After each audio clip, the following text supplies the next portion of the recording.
Chapter 19. Carlos heard the monster's screaming howl and started to get up, still holding Jill's arm.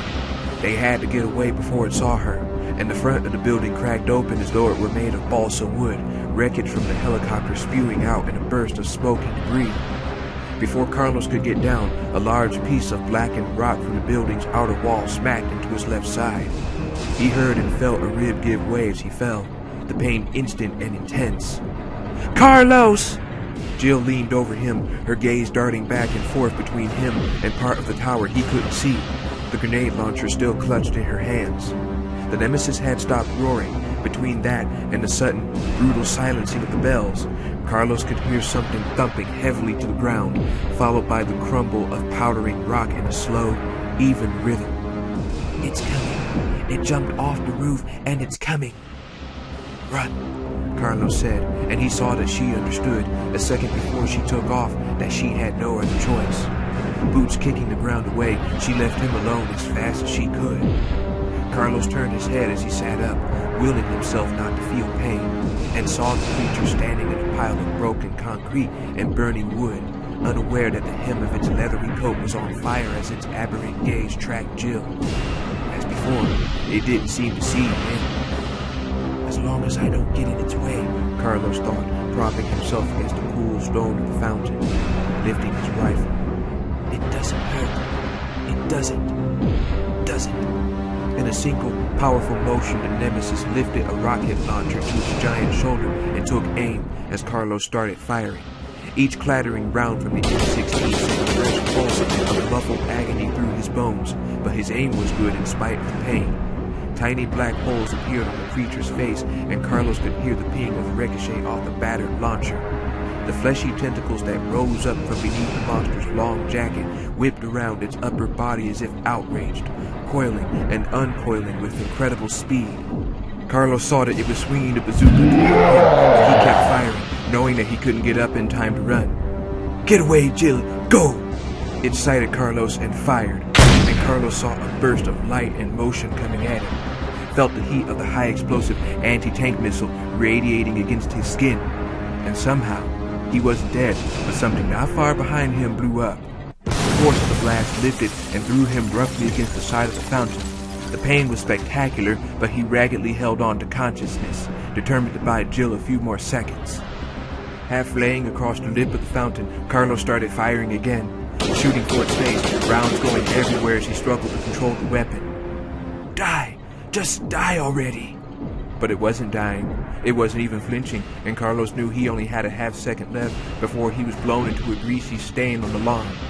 The rocket launcher was pointed directly at Carlos's face when it happened, a 1 in a million shot.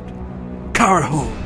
As one of the metallic pings turned into an explosion, a sudden white-hot light shone.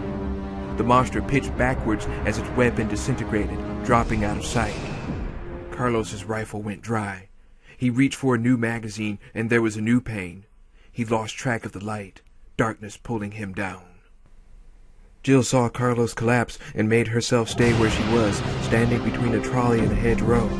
She'd seen the Nemesis go down, thrown into the burning rubble by the misfire that had obliterated its bazooka, but its confirmed ability to avoid death kept her from going to Carlos.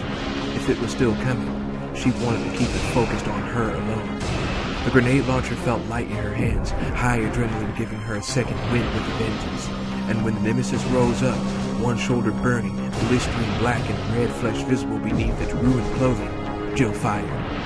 The buckshot load made like a super shotgun shell sent a concentrated blast of thousands of pellets across the yard. But she missed the howling Nemesis entirely, the shot tearing new holes in what was left of the tower's front wall. The Nemesis stopped screaming, even though its chest was still burning, the skin crackling and black now. It squared its body toward Jill as she broke open the grenade launcher and snatched another load out of her bag, praying that it was more seriously injured by Carlos's lucky shot than it appeared. It lowered its head and ran at her, its gigantic stride carrying it toward her incredibly quickly. In a second, it was across the yard, its snaking appendages spread out as if to grab her up. Jill leaped to her left and took off at a dead run, still holding the grenade, in between the row of hedges and the undamaged west wall of the tower. She could hear it enter the row behind her as she reached the end, It still almost had her, its speed extraordinary, putting it an arm's length away as she rounded the end of the road. And something struck her right shoulder as she tore around the hedge, something solid and slick, burrowing into her flesh like a giant, boneless finger. It stung, 1,000 hornets at once, flooding her system with poison, and she understood that one of the surging tentacles had pierced her.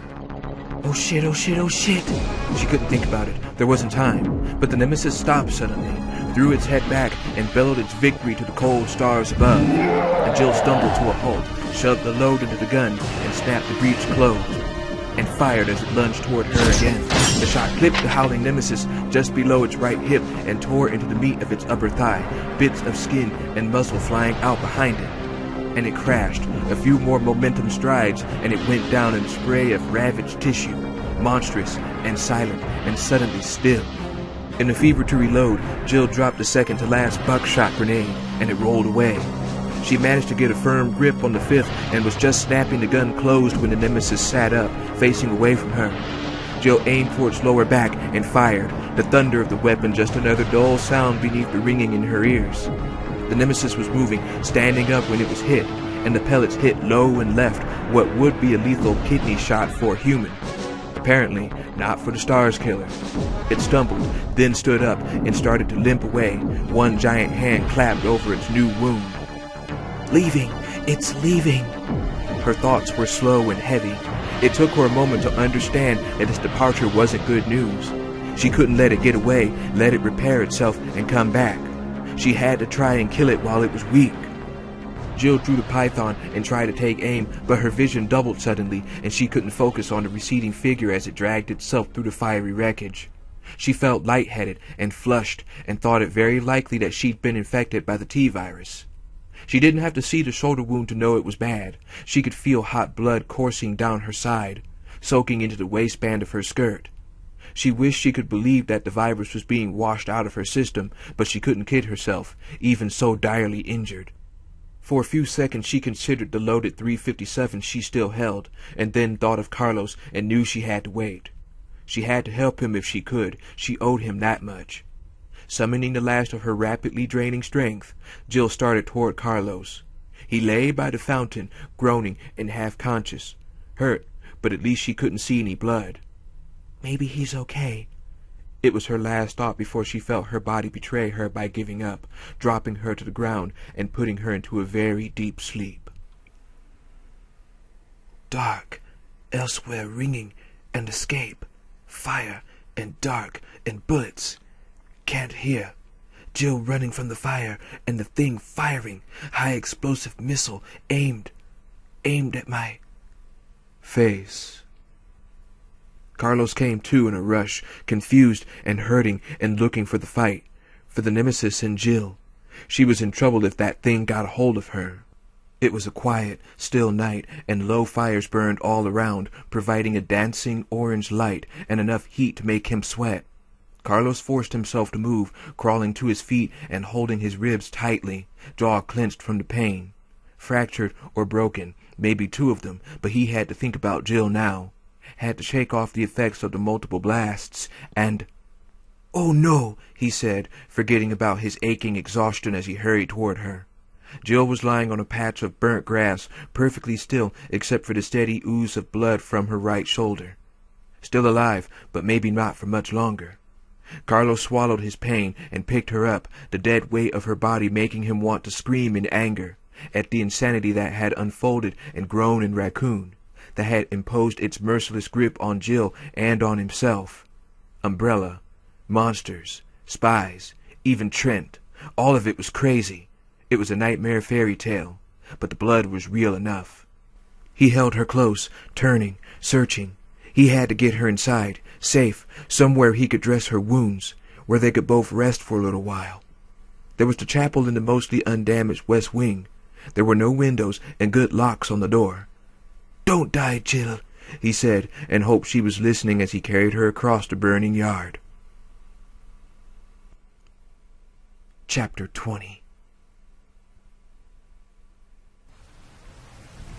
Time passing, dark, and fragments of 1,000 dreams spinning into focus for a brief glimpse before spinning away. She was a child at the beach with her father, the taste of salt on the wind. She was a gawky teenager, in love for the first time. A thief, stealing from wealthy strangers as her father had taught her to do. A student, training for the stars, learning to apply her skills to help people. Darker, the day her father went to prison for grand larceny. Lovers she had betrayed, or who had betrayed her. Feelings of loneliness, and her life in Raccoon City, the very death of light. Becky and Priscilla McGee, ages 7 and 9, the first victims. Eviscerated, parts of them eaten. Finding the crashed Bravo team helicopter outside the mansion, the smell inside of dust and rot. Learning about Umbrella's conspiracy and the corruption and collaboration of at least a few STARS members. The death of the treacherous team leader, Albert Wesker, and the Nemesis' final attack. Several times, half awake, she swallowed cool water and then slept again, more recent memories taking over. The lost survivors, the people she tried to save, the faces of the children mostly, all of them gone. Brad Vickers' brutal death, Carlos, Nikolai's flat, emotionless gaze, and Mikhail's sacrifice. And reigning over it all, like the demonic epitome of evil, the beyond tyrant monster, the Nemesis, its terrible voice calling for her, its terrible eyes seeking her wherever she went, whatever she did. The most troubling thing, though, was that there was something happening to her. A distant feeling, because it was happening to her body, and she was very much asleep, but no less unpleasant for that.